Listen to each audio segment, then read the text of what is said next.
اسے فرماتے ہیں کہ نبی اکرم صلی اللہ علیہ وسلم نے فرمایا قال سبعۃ یظلهم اللہ فی ظلہ، 7 لوگ ایسے ہوں گے کہ جو اللہ رب العالمین کی عرش کی چھاؤں میں ہوں گے۔ اللہ تبارک و تعالیٰ کے عرش کی چھاؤں میں نصیب نہیں ہوتی۔ قیامت کے روز وہ لوگ جو اللہ رب العالمین کو سب سے زیادہ محبوب ہوں گے، اللہ تبارک و تعالیٰ ان کو اپنے عرش کی چھاؤں میں اپنے سامنے کھڑا کرے گا۔ اس سے پہلے قرآن پاک میں اگر ہم پڑھ کے آئے ہیں سورہ واقعہ کے واقعہ کہتا ہے کہ وقعت الواقعہ لیس للرجال خافضہ خافضۃ رافعہ اذا رجت الارض وسط الجبال بسا فقال الحمام وساقط الازمات الثلاث واصحاب الميمنة ما اصحاب الميمنة واصحاب المشأمة ما اصحاب والسابقون السابقون اولئک اللہ تبارک و تعالیٰ میدان حشر کے اندر لوگوں کو 3 گروہوں میں تقسیم کرتے ہیں۔ ان میں سے ایک گروہ ہوگا کہ جو اللہ رب العالمین کے دائیں طرف کھڑا ہوگا، دوسرا گروہ ہوگا جو اللہ رب العالمین کے بائیں ہاتھ طرف کھڑا ہوگا، اور ایک لوگ وہ ہوں گے جو اللہ رب العالمین کے سامنے کھڑا ہوگا۔ ان کو سابقون کہا، والسابقون السابقون اولئک المقربون، یہ لوگ وہ ہیں کہ جو رب کائنات کے مقرب ہیں، پیارے ہیں، عزیز ہیں، پسندیدہ ہیں۔ اور رب کائنات کو اپنے سامنے اس لیے کھڑا دے گا کہ رب کائنات کا سامنے کھڑے کر دیا جائے گا۔ دائیں ہاتھ کا وہ آپ کو سمجھا کہ جنہوں نے نیکیاں کی جن کو جنت مل رہی ہے، جن کے دائیں ہاتھ پر کلام پاک دے دیا گیا ہے، بائیں ہاتھ پر وہ لوگ جن کو بائیں ہاتھ پر کلام پاک دے دیا گیا ہے، اور وہ جہنم کے منتظر ان کو جہنم میں پھینکا جا رہا ہے۔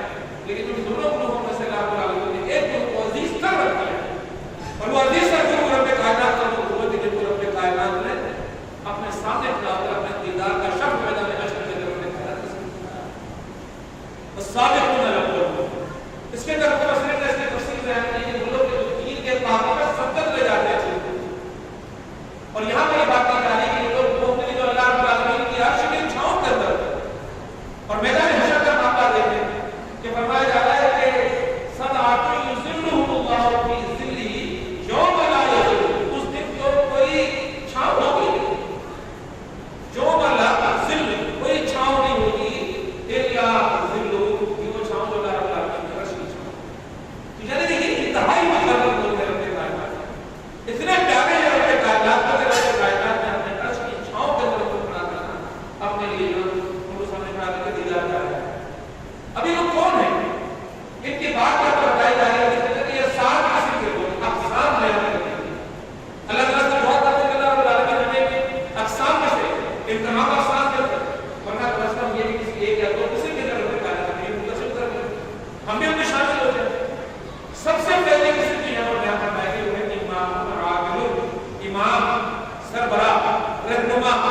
سے کہتا کہ رسول اللہ تم آپ کی کے جگہ پہ آگے لگے رہے جس کی تکلیف ہوئی ہے، میری پیٹھ ننگی تھی اور آپ کی پیٹھ پہ کرتا ہے اور کھپتا ہے، جب مجھے بدلا دے تو آپ کی پیٹھ بھی ننگی ہونی چاہیے.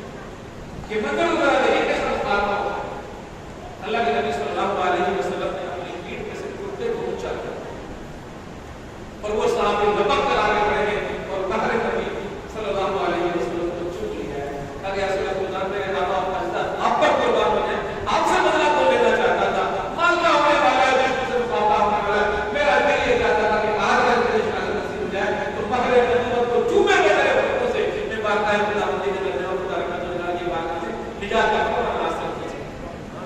لیکن معاملہ دیکھیں کہ ادھر کی کیا صورت ہے اور اگر کے معاملے کے اندر آپ نے یہ بھی سنا کہ حضرت فاروق رضی اللہ عنہ کا دور ہے اور وہاں پر آپ مکتوبہ دینے کے لیے ممبر پہ تشریف فرما ہوتے ہیں کہ ایک مزدور کھڑا ہو جاتا ہے اور کھڑا کر کہتا ہے کہ میں تمہیں اجازت نہیں دے سکتا کہ تم یہاں ہم سے خطاب کرو. پہلے جواب دو کہ ہم نے مال غنیمت کے اندر جو کپڑا ملا تھا جو چادر ملی تھی اس سے ہمارا کپڑا نہیں ہوتا کہ اسے کرتا بنوا سکتے.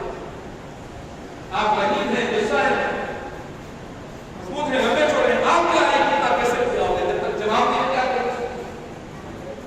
امام عادل کرنے والا امام وہ فوراً جواب دیتا ہے، اپنے بیٹے کو بلاتا ہے، گلاس کے اوپر سے دیکھو بیٹا یہ چادر کا چاہتا ہے، بیٹے کو بلاتا کچھ شامل کر کے میرا سکتا ہوا ہے اور وہاں پر کوئی بات درست نہیں کی، کوئی سختی نہیں گئی، کوئی غلاموں کو کوئی سفید میں بلا کر نہیں کہا کہ کس ہے اس کے اندر ضرورت نہیں کیا پیغام دار محمد مصطفیٰ صلی اللہ علیہ وسلم کے ساتھ صدیق اکبر کا معاملہ ہے کہ آپ کو اپنے خود کے لیے کجاوا چاہیے اور کجاوا بازار سے لینے کے لیے گئے، بازار سے کجاوا خرید لیا گھر میں رکھنا ہے، اب بھاری اٹھا کر حضرت کیسے لیتے ہیں. بادشاہ اگر کسی کو بھی کہتے کہ آ جاؤ ہمارے معاشرے کی طرف سے ہوتا ہے آرڈر جاری ہونا شروع ہو جاتا ہے، حضور کی کوئی بات نہیں کرتا. صدیق اکبر رضی اللہ عنہ اور اس مزدور کو بلا کر کہتے ہیں کہ تمہیں اتنی مانگی مزدوری دوں گا، یہ جو میرا کجاوا ہوا چلو. تو مزدور بھی بڑا عجیب تھا، کہنے لگا کہ ہاں یہ کجاوا اٹھا کے بھی چلوں گا ساتھ آپ کے، لیکن وہ جو قیمت میں چاہوں گا وہ میری مرضی بھی دوں آپ کو یہ بھی اپنے رب سے بات ہے. صدیق اکبر نے کہا کہ مجھ سے بات ہے کیا چاہیے تمہیں. آپ کہا دیکھیں کہ دور کیسا ہے، لوگ کیسے ہیں، کس قسم کے وہ لوگ انسان لیکن جہاں جاتے ہیں جو کام کرتے ہیں جس پیشے سے وابستہ ہے وہ جو معاملہ سر انجام دے رہے ہیں ان کو اگر یاد ہے واقعہ واقعہ حضرت محمد مصطفیٰ صلی اللہ علیہ وسلم نے کہا کہ حضرت نے تو آپ سے اس مزدوری کے بدلے میں تو خالص طور میں اپنا انعام دار حضرت محمد مصطفیٰ صلی اللہ علیہ وسلم نے لمحات کرتے ہیں. میں ان لمحات کی خدا آپ کی زبان سنا چاہتا ہوں، اپنے لوگوں کی زبان سنا چاہتا ہوں. مجھے وہ لمحات وہ ذکر وہ واقعہ کہ آپ کی زبان بس یہی مزدوری چاہیے اور پھر کیا ہوتا ہے، پھر آتا ہے نامدار حضرت محمد مصطفیٰ صلی اللہ علیہ وسلم کی باتیں اور یہ دونوں آخر اور مزدور دونوں بیٹھ کے آپس میں ذکر کر رہے ہیں. اللہ کے نبی صلی اللہ علیہ وسلم کی یاد کرتے ہوئے تو اللہ کے نبی صلی اللہ علیہ وسلم نے جو تعلیمات دی پھر خلفائے راشدین کی میرے معاملات آپ کے سامنے پیش کر دیے اور پھر وہ حضرت علی رضی اللہ عنہ کا مشہور واقعہ آپ نے سنا. امام عادل کی مثال کہ زنا تو ہو گئی ہے، زنا پھر نہیں، زنا کسی اور سے ملی ہے، کسی سے ملی ہے، خود بھی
تمہارے حاکموں میں سے بہتر حاکم وہ ہے کہ تم کو محبت ہو اور جن کو پسند ہو، تم میں سے بہترین حاکم تمہارے ہوئے۔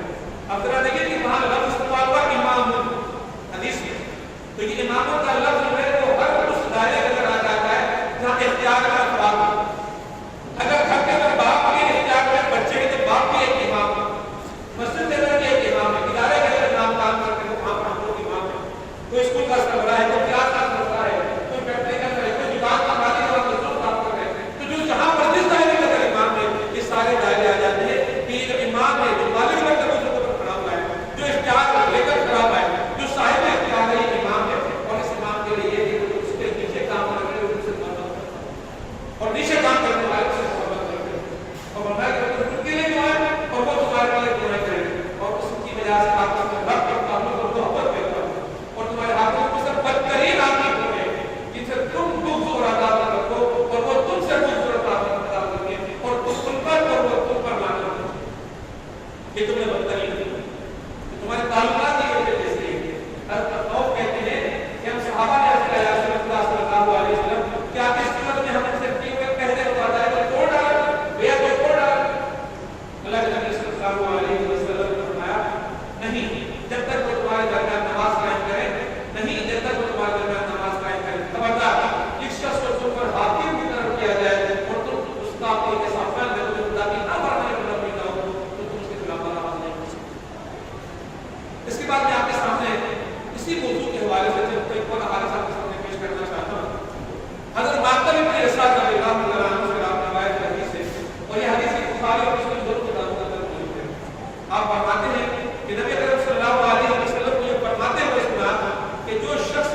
لحاظ سے ذات کے لحاظ سے چودھری اور ان کا ذکر نہیں ہوگا.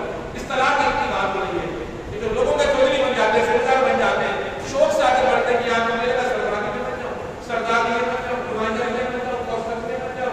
یہ سارے جو شوق سے لوگ ذمہ داری لیتے ہیں ان کا ذکر یہاں ہو رہا ہے. اللہ کے نبی صلی اللہ علیہ وسلم فرما رہے ہیں کہ افسوس ہے برا موقع پر، افسوس ہے چودھریوں پر، افسوس ہے امینوں پر. وہ سے لوگ قیامت کے دن تعجب کریں گے، کاش دنیا میں ان کی پیشانی کی بات سنی ہے تو بات کو رٹا دیا جاتا.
کہ وہ شخص عرش کی چھاؤں کے اندر ہوگا کہ جس کا دل مسجد میں اٹکا رہتا ہے، جس کا دل مسجد میں اٹکا رہتا ہے، جو مسجد کے بارے میں فکر کو ہوتا ہے، جو مسجد کے بارے میں سوچ رہا ہوتا ہے.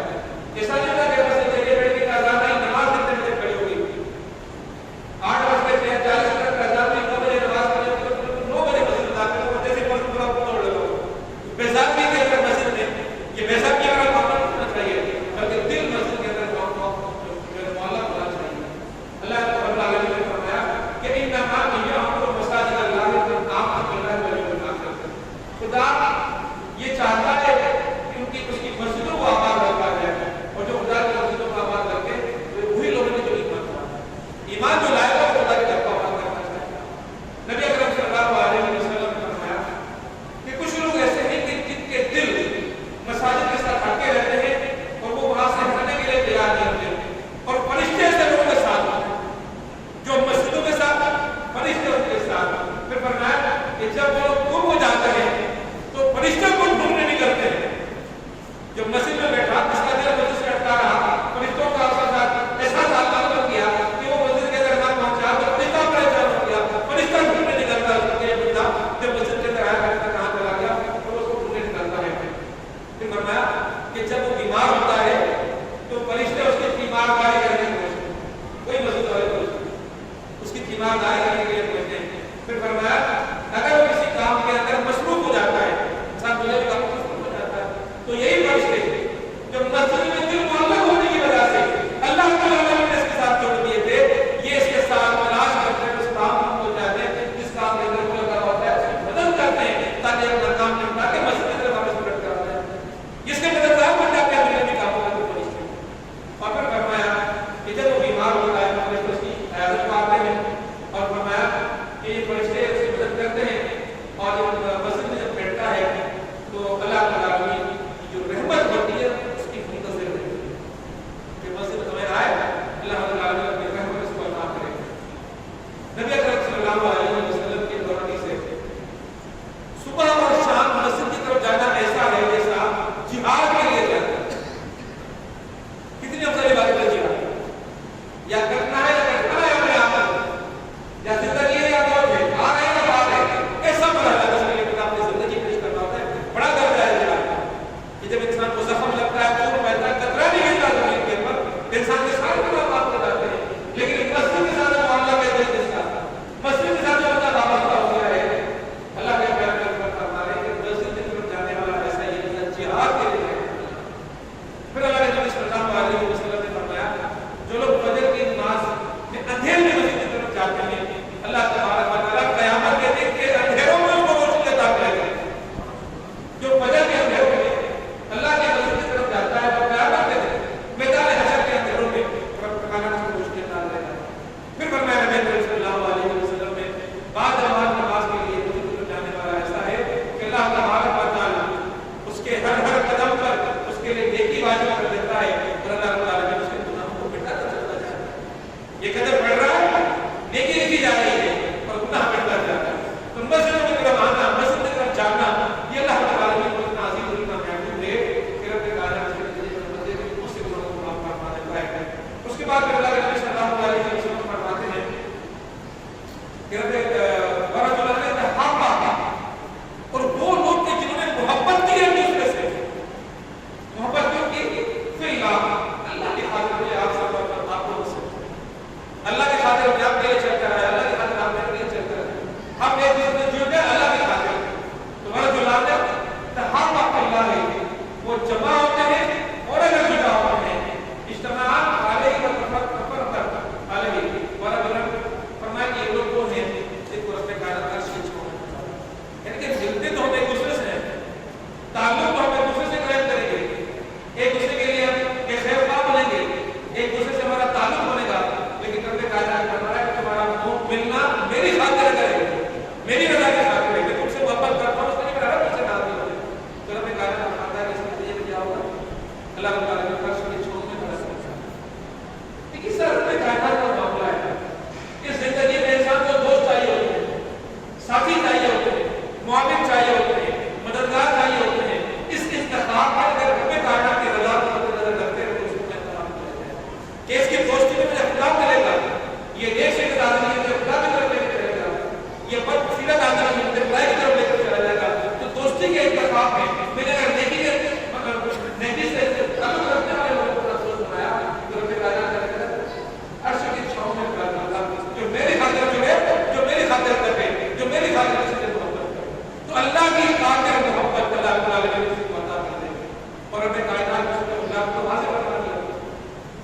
المؤمنون اخوة، یہ جو اہل ایمان ہے اللہ رب العالمین فرماتے ہیں کہ اہل ایمان کو میں نے دوسرے کا بھائی بنا دیا ہے.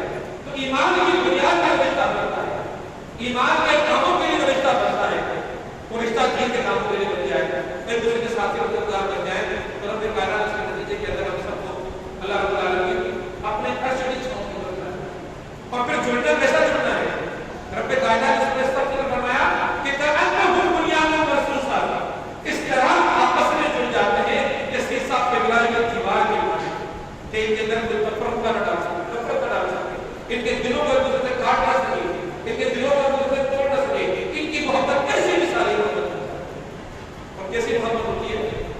غزوہ احد کا واقعہ آپ نے سنا ہوگا، بارہ سنا ہوگا کہ وہ لوگ زخمی پڑے ہوئے ہیں اپنے بعد زخموں سے چورے خون بہ رہا ہے اور ایک بالکل منظر نظر آ رہا ہے کہ یہ زندگی جانے والی جان جانے والی، لیکن پیار سے کوئی پانی بنانے والا آ رہا ہے، کوئی پانی مانگ رہا ہے. جب پانی مانگ رہا ہے تو پانی کے لیے پانی لے کر آ رہا ہے، برابر سے آواز آئی پھر اس کو دوسرے کے بعد ہوتے جا رہا ہے کہ نہیں برابر سے آواز آئی. خود پر دوسروں کو ترجیح دیتے ہیں، خود پر دوسروں کو ترجیح دیتے ہیں. یہ تبھی ممکن ہوتا ہے کہ وہ جو تعلق جڑ جائے وہ اللہ کے لیے جڑ جائے.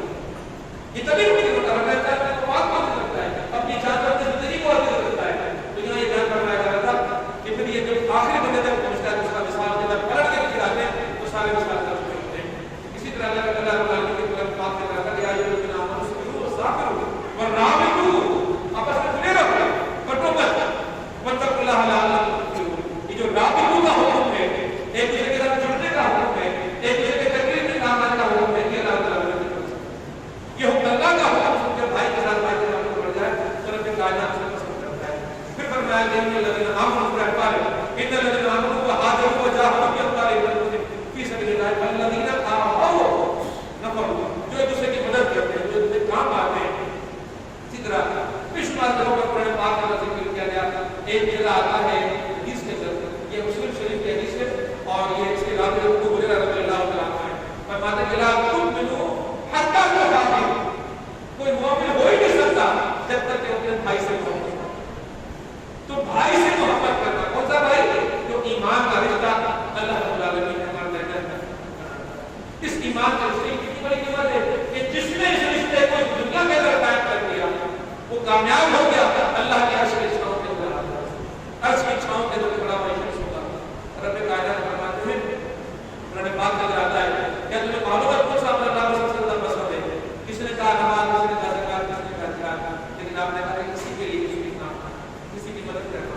ان احب الاعمال الی اللہ تعالی الحب للہ والبغض للہ، اللہ کے لیے محبت، اللہ کے لیے محبت. اگر یہ کیا کر لیا جائے تو یہ اللہ رب العالمین کا سب سے پسندیدہ عمل ہے. تو یہاں پر ذکر ہوا کہ اللہ رب العالمین کی عرش کی چھاؤں کے اندر وہ لوگ ہوں گے جو اللہ رب العالمین کی خاطر محبت کرتے ہیں، اللہ رب العالمین کی خاطر جڑتے ہیں. اس کے بعد فرمایا کہ پانچواں شخص ہوگا، اس کے بارے میں یہاں پر آیا اللہ رب العالمین اس پر ہم سب کو عمل کرنے کی توفیق عطا فرمائے. بڑا مشکل امتحان ہے، تکلیف بات مصیبت بیان فرمائی گئی ہے. تو یہ ہے کہ جس کو ایک حسب اور نسب صاحب رسول و جماعت عورت نے اپنی طرف بلایا اور اس نے جواب میں یہ کہا کہ اللہ سے بڑا فتنہ ہے. احادیث کو اٹھا کر دیکھ لیا جائے، احادیث میں آتا ہے کہ عورت سے بڑا فتنہ مومن کے لیے زمین پر کوئی اور نہیں. اس فتنے سے بچنے کا معاملہ، یہ معاملہ تو اللہ نبی صلی اللہ علیہ وسلم کے حالات کا ہمارے ساتھ ہے. موسیٰ علیہ السلام کا واقعہ ہمارے ساتھ، یوسف علیہ السلام کا واقعہ ہمارے ساتھ ہے. اور یہ واقعہ جیسے نہیں کہ ایک دور میں ہوئے. ابھی ایک بار مسلموں کی اس کی تاریخ میں ہم لوگ پڑھ رہے تھے، اس میں بھی ایک واقعہ ہے لیکن جتنے تک ہوتی اس کے گھر پہ ایک والی کام کر رہا تھا. اس کی جب زوجہ کی عادت تھی اس کو مزدور کا پسند آیا جو کام کرنا ہے وہ اس والی کام.